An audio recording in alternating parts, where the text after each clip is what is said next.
Hey guys, this is Ryan, And I'm Rob. and you're listening to Frontier. Today, we have a special guest on our show. With us is John Kammerer. He's a sound designer extraordinaire based out of Seattle. He's worked with some really high octane groups around the country, marching bands, drum corps. And today, we're going to be spending our podcast time the next little while probing him for knowledge. John, we're glad to have you on. How are you doing? I'm great. It's good to be here. Thanks so much for having me. Yeah, absolutely. Yeah, no, it's fantastic you're our first interview, and Ooh, really? Ryan and I are like super excited for this, honestly. Cool. Absolutely. Yeah, It's really funny. I had hit Rob up because I know you sent us a message a while ago, and in the midst of all this stuff with nothing going on in the marching arts, I was like, "Hey, Rob, we should interview uh, your sound design buddy that you know." And we were talking a little bit about it, and then you released all your new stuff out, and it popped up, and it just perfect timing. like, oh yeah, that's right, that guy. Cool. Well, that's great. Yeah. So, yeah, I know John actually from high school. We both went to Lakota East together, and then funny, we worked at the same program just a couple of years ago together, which was really cool. Just like a decade later after high school, the band director's like, oh, yeah, we hired this guy for sound. He actually went here. Maybe you know him. Which of course, like John and I are the same. We graduated the same year. Like, of course I know him. And it's like, yeah, John Kammerer. He's coming in from Seattle. I was like, no way. But yeah, it was super cool to get to work with John. John, you're just like crazy knowledgeable. Yeah, we can. Okay, but I'll let you. You're here for a reason. I'll let you talk about it. How did you get into sound design and audio engineering? Cool. Well, first of all, I just want to say real quick that whole thing where we ended up working at the same gig together. That was actually through a mutual another the guy who was doing the program coordination for that program. He saw my horrible senior picture on the wall in the band room, and he was like, "I know that guy." Like he No had no way. idea that I was there or anything like that. He's like, "Oh, I know that guy," and the band director was like, "Yeah, wait, you know John?" And so he sent me a picture of me with that really bad haircut, and he still makes fun of me for it sometimes. That was like a couple years ago, and it still comes up every once in a while. It's a bad haircut. Bad haircut. No one should let me do that. Anyway, um, so how did I get into sound design? Uh, well, I think probably like the way that a lot of people really get into like electronic music, and that was making beats when I was like 19 or 20 years old. I I got a cracked copy of Ableton Live. No, actually, sorry, I got a cracked copy of Fruity Loops when I was in undergrad, and then I upgraded to a cracked copy of Reason, and then I upgraded even further to a cracked copy of Ableton. That was all over the course of a couple months. I eventually did go legit, but yeah. So I just kind of started like playing around with electronic music, making beats.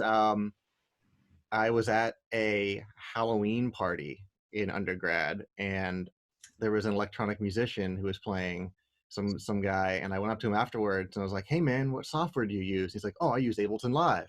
It's like, "Oh, cool. Well, okay." I say that like he was actually wanting to talk to me. No, not at all. He like pretty much ignored me. He like was walking away. He's like, "Yeah, Ableton Live," and just like left. I was like, "Okay, Ableton Live." So I went and I found that software and I started using it. Um, when I graduated undergrad and went into my master's program, I started taking it very, very seriously in a much more academic way. I kind of stopped the whole trying to make beats thing. So this is back when I was like 22 or so, 23.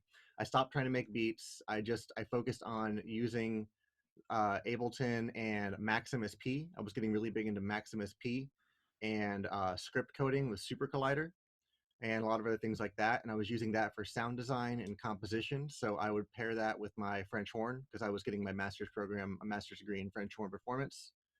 Okay. And yeah, so like I was just really fascinated in it, and I was lucky enough that my horn professor, JD Shaw, who at the time he was writing for Santa Clara Vanguard, he took a lot of interest and really encouraged me in the whole electronics thing. He allowed me to pursue that almost and at times more intensely than my French horn degree. That's Actually, by the end of it, it was sweet. definitely more intensely. So That's great. And so yeah, wait, what did he teach you at university? Was he your French horn he was professor? my French horn professor. Yeah, and he actually by the last semester in my master's degree, we both decided that I would not be learning excerpts anymore, orchestral excerpts, because it wasn't my career path, even though I was supposed to be. We decided that he just kind of like he got it. I Yeah. feel like you hear so many times of professors who just aren't as encouraging or aren't as supportive of their students' interests if they don't line up perfectly with the degree program. But he was not like that. I mean, I owe basically all of this that I'm doing right now to his encouragement, and I'm going to be forever grateful about that. Like the guy, a fantastic teacher and like person, and That's awesome. he allowed me to make my entire master's recital all electronic, which some of the other professors pushed back against, but he fought for me, which is really cool. And so through that, he also got me hooked up with Santa Clara Vanguard. I didn't know what drum corps was. This was like in 2014. I didn't know what drum corps was at all.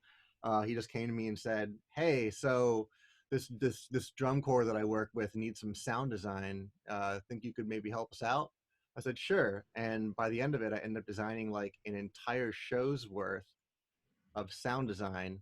Oh, and a really funny thing where he had me come to his office one time. And he's like, "Yo, a buddy of mine's coming by, wondering if you can hang out and like design some audio for us on the spot." And that dude that came by was Paul Rennick. I didn't know who Paul Rennick was at all. I had no idea who the guy was. And I just walked in and like JD and Paul are just sitting there, like, just kind of like chatting on the couch. And I'd be sitting there at JD's computer doing some sound design. And this was for the, uh, what is it? Spark of Imagination show. Okay. So it was a lot of like electrical sounds and stuff. And that's what I was working on that day. And I would make a sound and I'd let them listen to it. And Paul would sit there on his phone and listen to it. And he'd look up. And he's like,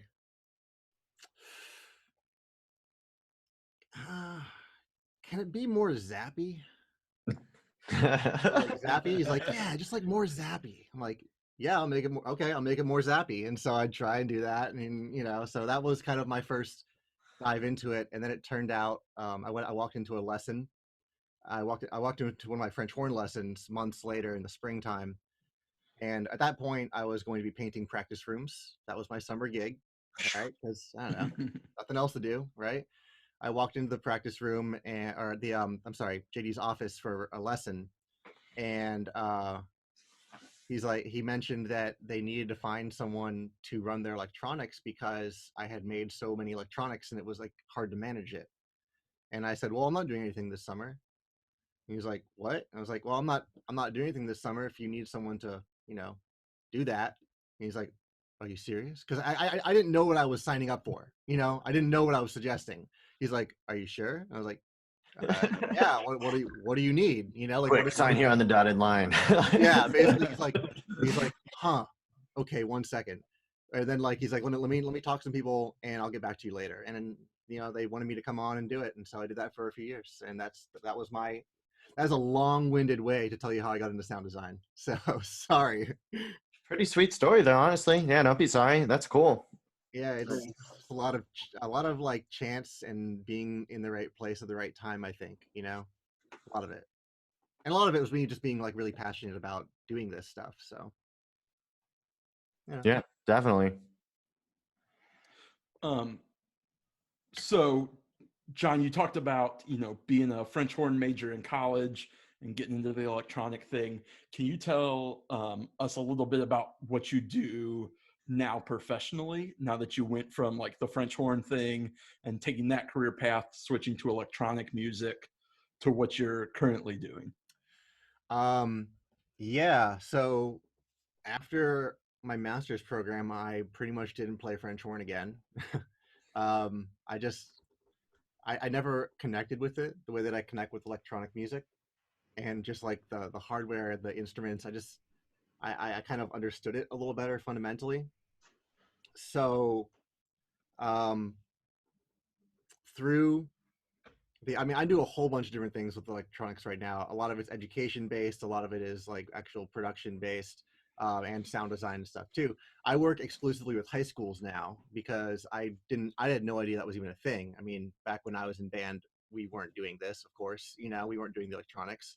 Not at all. So not at all, not even a little bit. So like, I had no idea, and it wasn't until I was in the DCI world that I realized that there was this incredible need at the high school level.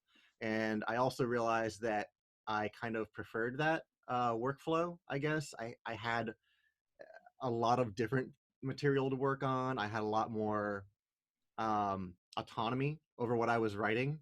And yeah, so like I eventually started focusing exclusively on the whole high school thing. And eventually I moved to Seattle and got really into modular synthesis. And that led me to meet a guy named Michael, who I now run a couple companies with. He helps me with the marching soundscape stuff. And we run a lot of music education music education programs that are synthesizer and music production based. So it was kind of a direct line from me starting with SCV to me being where I am now. I kind of realized that this was a big opportunity, and I really jumped on it, and I really just like worked very, very, very hard to keep myself in the world of marching band electronics, because like I said, I didn't come from DCI. I didn't know what this was, and like 99% of the people that do this have a DCI background, you know. Yeah. I mean, I don't know, 99%. A lot do. A lot have a DCI background and like a really hardcore marching band background. So I kind of came in from the outside a little bit and have had to kind of, I feel like, work pretty hard to like stay in it. And that's just because I like it so much, you know. Like I just think this is like the coolest thing to do. So I don't So know. like when you say you worked like really hard, does that mean like networking, or you just like focused on it specifically with what you were creating? Yeah, pretty much. Like every single year, no matter how many clients I was working with the previous year, how many I thought I was going to have the next year, I would sit down and write out hundreds of like personalized emails to directors all over the country, like saying, "Hey, I'm here, I'm available. This is what I do. Here's some examples. Let me know if you need anything." And this is the first year that I haven't done that because of the whole COVID situation.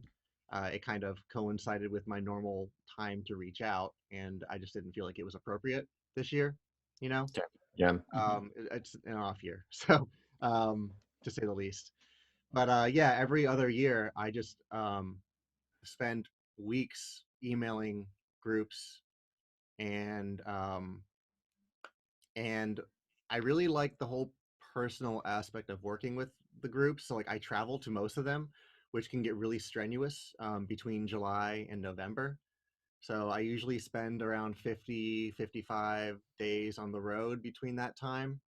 And that ends up being a lot more when you think about the fact that usually I have to wake up at like 1 or 2 in the morning to get to my flight, so I can be there at 6, so I can work until 9 p.m., so I can wake up at 6 p.m. the next, or 6 a.m. the next day, so I can, you know, keep this going and going and going. So it gets really kind of crazy in the fall, but that's just how it is, and that's kind of why I knew, like, I decided that I would do this and focus on it very, very intensely and make sure that um, I was constantly like learning about what the next best thing is and what the newest, you know, tech is. And I don't know, I just kind of threw myself into it 100%. It's like it's my entire career, you know. The whole marching band thing makes up, until this past year, it made up 100% of my income. um, Oh, wow. yeah, but this past year with the whole bleeps and loops, which is my other company, we've started doing some other stuff, so that's kind of made it a little bit more of a comfortable situation, right? Because like you don't ever really want like 100% of your income to come from a single source of freelancing. That's a little nerve wracking. So Yeah. spreading it out a little bit more lately, but you know. So Seriously. I don't know if that answered your question or not. Maybe I was rambling, but you know. No, yeah, no, that's awesome. So you talked a little bit about like not really having a DCI background.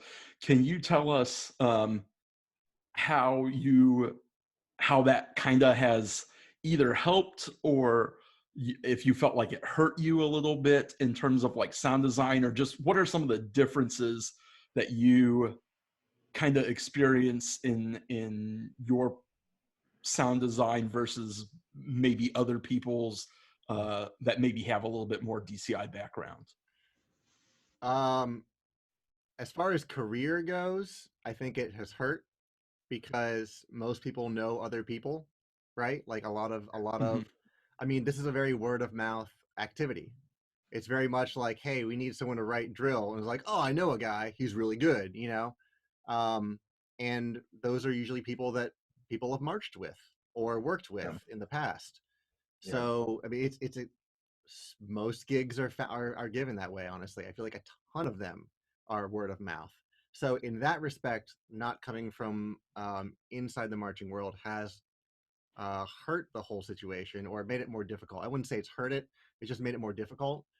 But as far as what I actually do, I think it's helped significantly. Like as far as the sound design, I think that I spent so much time exploring this world before I even started applying it to marching band that I had a bunch of different, like the people at SCV were very very excited that I didn't have any marching band background. They like all of them continually said that they were happy that I came from the outside because it added a bit of a fresh perspective to the whole sound of the electronics. Um, and I have a lot of very very so my music producer background, and I've done a lot of film scoring in the past too. So my music production and my film scoring background came into play. Um, I think it just would be a different. I think I would just approach it very differently if I had started if I had been like so many of the sound designers are percussionists who learned sound design, right? And I'm a sound designer who learned marching band sound design. So it's a different approach. So I think that the sound is inherently different. And I know that my sampling when I give it to schools, it's much because I view it as another instrument. I don't view it as like icing on top. I view it as an integral, interwoven part of the entire sound of the band. I mean, you can't just have like, oh, a sample, all of a sudden it's going to take the listener out of the entire experience, right?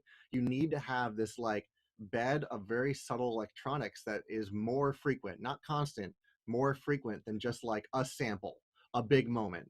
So taking the use of the electronics and applying it more subtly throughout the entire show, I think gives it a much more modern sort of like film feel to me. And that's Yeah. like how I've always wanted to do it. So therefore, all of the sampling setups that I do are usually fairly complicated because I don't view it as like every 10, 20, 30 bars the kid hits a sample. They're playing it like an instrument and they need to learn it like an instrument. And I don't know if that's like how other people do it. I don't know if that's a result of me just coming from the outside. I don't really know anything like that, but I mean, Rob, you worked with me for a year. Like, you know how it was for that sampling setup. It was extensive, right? Like, it was just Oh yeah. different. Yeah, for sure. I actually learned a ton from watching John work with the group and flying in. I only saw you like twice in the Yeah, I came out season twice. because he's just like so busy flying around everywhere else. But yeah, it's crazy to see what everything that he adds to the show and like how it all works in. John, are you cool if we switch here a little bit and start talking about is it Marching Soundscapes? That's the name of your company, right? Marching Uh, sound. yeah, man. So that looks super cool. I've seen tons of ads for it, and if it's cool, I'd like to start talking about that. Can you Sure. hit us with it? Like, give us your lowdown. What is that? What are your master classes here? Okay, so like just the other day, I released a masterclass, an online course. Marching Soundscapes is three main things. Okay, it is my custom design work. It is my online sample library, which is a new concept that I don't think that it's a new concept in the marching audio world. Obviously, there's a million online sample libraries everywhere, but this is different, and I'll tell you why later. And then there's the online course.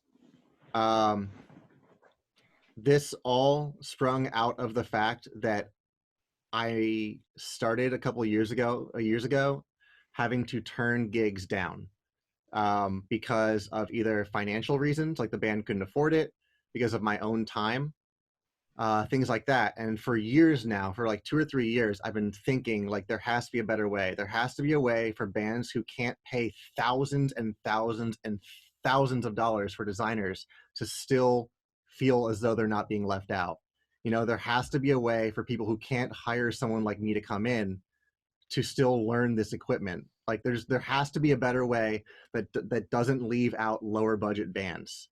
And that was the whole point. That's the whole reason why I've done this, is because I think that like every single group, every student, everyone, if their director wants to have the same experience as other people, if their director wants to give them the same experience as big Texas bands, you know, like big Midwestern bands, but they can't because of the budget, then I think that's that's what I'm trying to solve. You know, that's what I was trying to figure out. And my solution to that was to start to build this online sample library. And I started that before I even met Michael. But Michael has a long background in online course design. He's been running he's been running a company since he was 16, a Lego robotics company since he was No 16 way. years old. And I mean, he's very good at it too. He was the world champion 2 years in a row, which no one's ever done at Lego robotics. He's a brilliant human. But he started teaching these online courses for the stuff too, and he helped me realize the online sample library. I'll get to the course. Sorry, no, this is not your question, but Oh, you're good. You're good. he helped me realize the online sample library a couple years ago, or about a year and a half ago, and it's still being built out. There's a lot of improvements. It's a very complicated thing, and I couldn't do it myself. I tried 1 year and I couldn't do it, but he helped me last year. And then I sat down and I was like, you know what? I'm just going to make some like quick tips and tricks about Ableton. And I went and sat down and filmed like 5 hours of videos and edited it. And I was just gonna put it on YouTube, you know? No, what did I do? I filmed like two or 3 hours of videos. The whole thing is like 7 hours long. It's like 7 hours worth of content. But I filmed a couple of hours, and I was talking to Michael. I'm like, yeah, I'm just gonna probably put it out there. You know, I don't know what to do with this right now, honestly. And I showed it to him, and he's like, no, this is a course. He's like, this right here. He's like, but here's the thing, you need to flesh it out. You need to add more to it. You need to make it better, and you need to add a whole thing for main stage. And so I took that and I added an entire other half of the course, and I added a bunch of other videos, did all the editing for it, and yeah, so like that was finished maybe a month and a half ago, and since then he's been working on building out the website, the securities for it, the whole onboarding process, everything. You know, like he built out 100% of the website himself, and we just released it. So, but yeah, so I guess I can tell you about. You want me to tell you about the course a little bit? I suppose. Yeah, Or? yeah. Actually, no. That was a great explanation. So, like, I was checking it out the other day, and it's like a one-time payment. What do you get for that one-time payment? Is it like you have constant access to all these videos, or like, are there exams? Like, what does this? There are exams, yep, but they're not like exams. You know, after each video, I have about anywhere between 3 and 6 questions to kind of check your knowledge, make sure you understood everything, things like that. And yeah, I mean, if you buy the course is yours. You know, it's not like a limited time access or anything. It's not like and you can take it at your own pace. You can watch like a video a day. You can binge it all in one day if you want. You can, so yeah, just. It's a one-time thing, and you get access to everything, to all of it, forever, in perpetuity. So. And yeah, is that how long ago did you say that you launched this? Oh, it's been like what, 3-4 days. Okay, and have you had any takers on it? Like, I noticed that right now it's at what, 50% off for. It is. Yeah, we've had people go for it. Yeah, it's been pretty cool. We started advertising a little before I kind of threw it out there like publicly, and we had some takers. So yeah, I'm offering. So here's the thing. Like here's why we're doing this, because so this course costs about as much approximately as I would charge for coming out for 2 days Yeah. and doing this all myself, right? Now here's what I hate about online courses. When people are like, this course costs $1,000, but now it's yours for only $20. Like, no. Your course costs $20. Your course is worth $20. You're just charging $1,000 for it, right? Like, if someone's going to say it's worth this amount and then have it on sale for like 1% of its value forever, then like that course is not worth the actual value of what it is. It's worth the discounted rate. Okay. But I truly think that this course is worth, I mean, I literally give away everything that I know about Ableton with relation to marching band. Like, I teach you exactly, even if you don't know Ableton, you could open it up for the first time, sit down, watch the courses, and by the end of it, you'll know exactly how to use it with your band, right? It's like having me come out for a couple of days, teach you how to do it, and set it up. So it is discounted right now, half off, just as a launching promo. But to kind of offset my slight disdain for the whole like discounted rate on an online course thing, we've limited it to only the first 50 people that sign up. So once those 50 are gone, it goes to its full amount, basically. But honestly, it kind of is like a really good deal, because there are some groups that have me come out. I mean, there's more to do, right? Like mixer programming, things that I can't possibly like teach you how to do in like a course on Ableton. There's a lot more of like the sound tech stuff to do, but a lot of what I do is Ableton based. And so I feel like there's a lot of bands that would have me come out like 7 times a year or so, maybe 8, 9, you know. I sometimes, there are some groups that had me come out for 13 to 15, 16 days a year, and that's a lot of money out of their pocket, you know. And there's a lot of groups that can't do that but still want to use this equipment and know how to use it, and know how to, like, you know, work with it. So I think that this is a really good deal for anyone that wants to do that, because it allows me to share my knowledge with groups that can't afford me in person, and it allows me to kind of get other groups to a level where they can be more competitive, right? Like the electronics are almost a necessity for a degree of competitiveness nowadays. So yeah, it's discounted right now. Okay, yeah. Which, you know, if you haven't already, go check out his Marching Soundscapes website.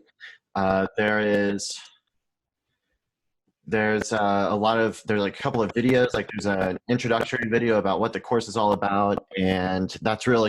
I got actually quite a bit of information on that. One thing that I really, really did like hearing about that video is just like, you know, I've working with electronics before where I was new to them. I'd be like, why is MainStage not working? Or like, MainStage is just, or, you know, this or that program is just awful, or like, it's just not working for me. But in reality, you know, it's just like really not understanding these programs is like causes most of the issues.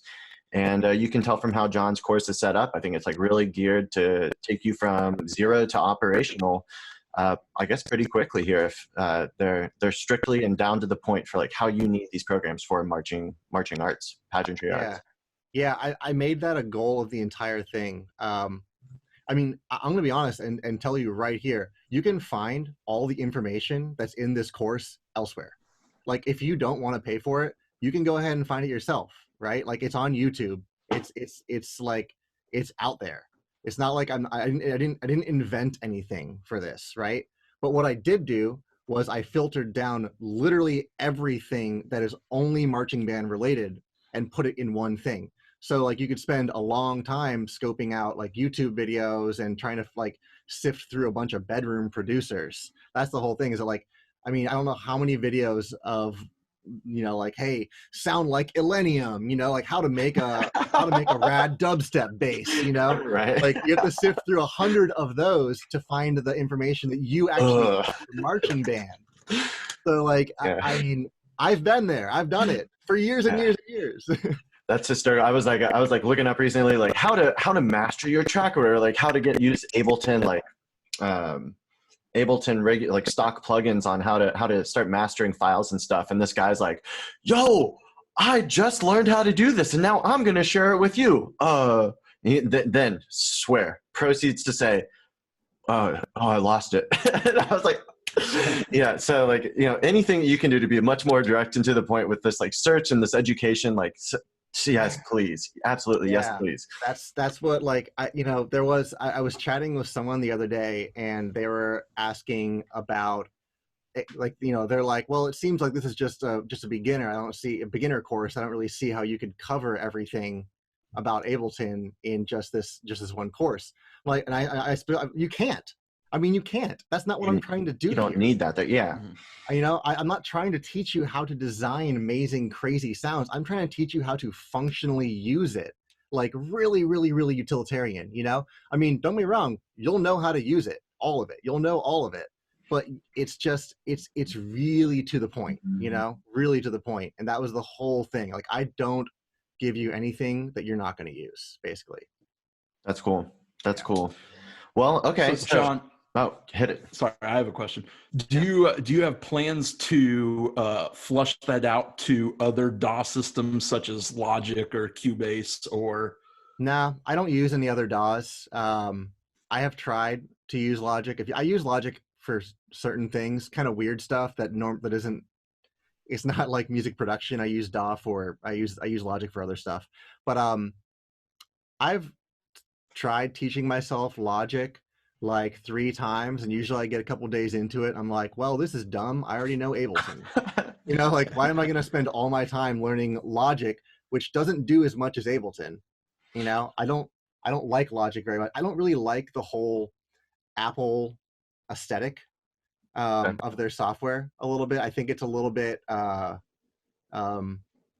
bubbly and childish. That's just an aesthetics thing. That's not like shots fired. All right. Dude, I know. I just like, like main stage. I don't like how main stage looks, it works fine. And like Logic works amazingly too. But I don't know why it just bugs me the way everything is set up. And I've used Ableton for so long now that I know this software inside and out. So I'm not going to try and expand to other DAWs, so. Yeah, totally fair. Cool. Yeah, I feel like a lot of Logic's strength is not in live music or marching, nothing you can really use other than like, you can, the specialty there is like putting it to film, putting things to, audio and visual. Yeah, it's a strictly production platform, whereas Ableton is a production and performance platform, and especially since I use Live to design all my sounds, then it makes a lot of sense for me to get my bands to use Live to play the sounds. And so makes sense to me. That's why I do it. Yeah, totally. Absolutely. Use what you're familiar with. Mm-hmm. Can you talk a little bit about that, about using the DAW to play the sounds, using Ableton to play the sounds over something like Main Stage? Yeah. So the course covers Main Stage and Ableton Live equally well, but I'll be the first to admit that I'm much more in favor of using Ableton as a live performance tool. I just know that it's a bit cost prohibitive for some groups, and a lot of people really like Main Stage. That's why I covered both. But my preference is to use Live because of their clip launching. So they have the whole, like, basically there's 2 views in Live. There's session view, and then there's arrangement view. Arrangement view is where you go to write the music, like that's where I do my design work. And session view is where you go to perform the music. Typically, not always, but that's usually what it's made for, and session view is made up of all of these empty clip slots, basically, and you put clips in there, and you can basically, each clip is an audio file or a MIDI file, and you can map those clips to like a keyboard. So usually I like to use this actually is the keyboard I get all my bands to use, this Arturia Mini Lab. And what I do is I just map a single sample or a group, because you can map multiple samples to one key to trigger multiple samples at once, you know. Um, and all you do is like play it up chromatically, and I think that that's because you can map it like that, you know. You can do the same thing in main stage, but it's not as easy and it's not as surface level to work with. Like you have to go into sampler instruments basically to deal with it in main stage, whereas in live it's just like your sample is there in the clip slot and you can see it. So that's, I really like that about it. And I think that live does a better job of dividing things up and allowing you to group and organize stuff, which is kind of crazy to say when you're looking at main stage and you see it's like an entirely customizable user interface. But I think that sometimes that super customizable user interface, there's some room for confusion with it a little bit. Like, do you really need to see a graphic like view of a keyboard to know that you're playing a synthesizer? Like, I don't think so. You know, the kids don't care. You know, they're not going to be like, well, I didn't know it was a synth until I looked at the screen and saw there was a synth on it. You know what I mean? So like, it just doesn't. I don't see the need for that graphic user interface. But some people really like it. So I just think that Ableton's more flexible, but it's more difficult, right? Like Ableton's a much tougher program to learn. It goes way deeper than main stage, and that can be scary for a lot of people. So while I do like Ableton for all the reasons I said, I get why people use main stage, which is why I thought it was worth me covering it. So Yeah. Ryan, do you have anything else about soundscapes? No, I would just encourage people again to go check out John's website, marchingsoundscapes.com.org. Yeah, marchingsoundscapes.com. Yeah, and I do want to mention that sample library that I talked about for a second too. I didn't get to kind of explain that. Please do. Was a that is a huge and ongoing endeavor, and it will be forever. But it's in the midst of a redesign right now. I mean, it's a difficult thing to get right, because what I'm trying to do here is, so basically I'll sit down for a design session in the off season, and I'll say, all right, I'm going to make a pad today. That's my job. That's my one job for today, is to make a single pad sound. And I'm going to make that pad sound in 120 BPM, 70 BPM, 80 BPM, 100 BPM, or whatever. Usually I do about 7 different tempos or so. And for each of those tempos, I'm going to make sure that pad is in every key. So multiply that 7 times 12, and I have to make whatever that is. I don't know what the math is, you know, but like I have to make these pad sounds. Yeah, figure it out. I'm on it. So it's probably like 84 different samples. All right, so I have a single sample with 84 variations of that sample. All right, and each of those has to be rendered out and uploaded and labeled and organized and put onto this site. So why am I doing this, right? Like, why am I creating 84 versions of the same sample? Because what I'm trying to do here is create a way for a band director to be like, all right, I got 4 bars here. It's empty. It needs some kind of electronic pad underneath it, right? Like there's nothing but a snare break here, and it's just kind of a bit empty compared to the rest of it. I'm going to go onto the website. I know that I need a pad sound. Like these are like the specifications. I need a pad sound in the key of A at 120 BPM that sounds kind of spooky and lasts for this long. Okay. So these are the different, and I should say the other thing too, is that I make them all different lengths too. So multiply that 80 something by like 4 different lengths. So each one of them has hundreds, right? Like there's hundreds per sample. And I'm just trying to make it to a way. So there are other sample libraries out there. Like I said, the internet is awash with sample libraries. Lord, but what they don't have is a way for you to sort by key, tempo, length, style, and type of sound, like pad, whatever, you know? And I know that that's what people need. I know they need to sort things that way. So they know there's a gap of some sort in their band, in their show, and they need to know how to fill it. They need a way to sort through all the samples and find one that works without me having to edit all of them. Because I don't have time for that, right? So that's why I'm trying to do all that front end work.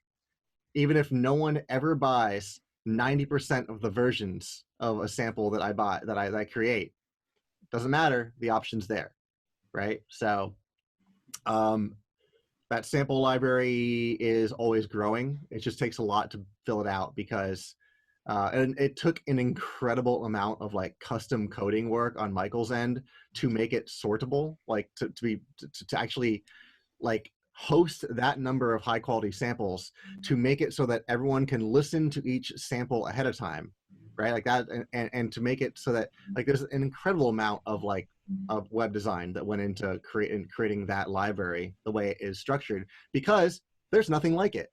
There's nothing that can do that out there in that way right now for the marching band world. And that's what I'm going for. And that is a constant ongoing process. And I'm getting a lot of good feedback from band directors lately who are looking through it and giving me advice on how to make it easier to search, which is one of our struggles right now, is trying to figure out how to make it easier to search. So we've got some good ideas. We've just been, we've had other stuff going on, so we haven't had time to update it yet. So anyway, that's the other element of Marching Soundscapes I wanted to at least mention. Yeah, no, and that's having looked at your site, that's so true. If you're looking through that sound library, it like reminds me of the Adidas shoe app where you're like, all right, well, what's available in this size? I need this color, and I'm looking for the original style. As to where for John, it's like pick your length, pick your key. What else was it like riser or pad or something? Yeah. Length, key, tempo, type, which would be like riser, impact, pad, whatever, and then style, which is a kind of a broader category for things like nature sounds, horror sounds, ambient, things like that. You know, it's hard to put words to music. So I sometimes will tag things in multiple ways in case someone wants to, you know, try and make it so like multiple roads lead to Rome. Not all, but multiple.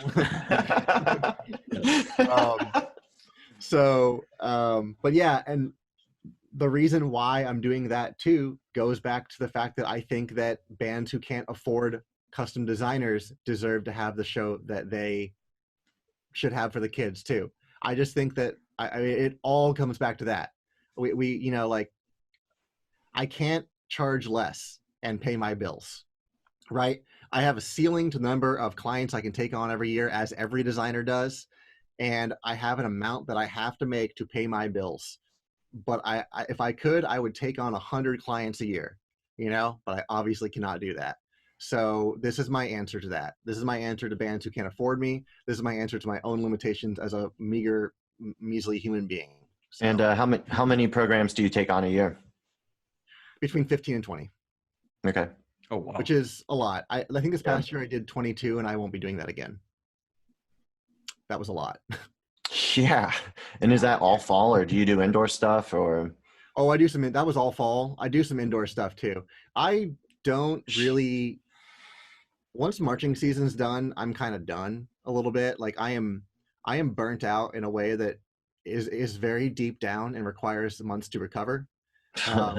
So I work with one indoor group, and I do some editing for a few different winter guards, but I never look for those gigs. I just kind of like, if someone asks me, then I'll go for it. You know, I just can't, I can't keep it going. I need a break, you know, after the fall. So. Yeah, that sounds like a sprint. It's like geez, that's a lot to handle in one season. I don't know how band directors do it, because like their schedule is like, I mean, you know, yeah. I don't know how anyone that works with a band like does it year round. It blows my mind, honestly. Yeah, it is. Yeah, it's a lot. It gets real heavy, and you can see it stress them by the end of the season for sure. Yeah. All right. Well, so this is going to be a 2-part podcast with John, and so I think that's the conclusion of our first episode. We'll be back here really in just like a minute or two with our next podcast, but for you guys, you'll have to be waiting like a week or so. So yeah, make sure that you are sending in your feedback. Tell us what you thought was cool about hearing from John. Wait till next week till you hear more from John. And per usual, let us know what you want to hear on our episodes. Give us questions. Ryan? Absolutely. Next week we'll be talking about, or next episode we'll be talking more about the audio side of things. Today was a little bit more sound design generated, so our next episode will be a little bit more audio stuff. But check us out again with John next time on The Frontier.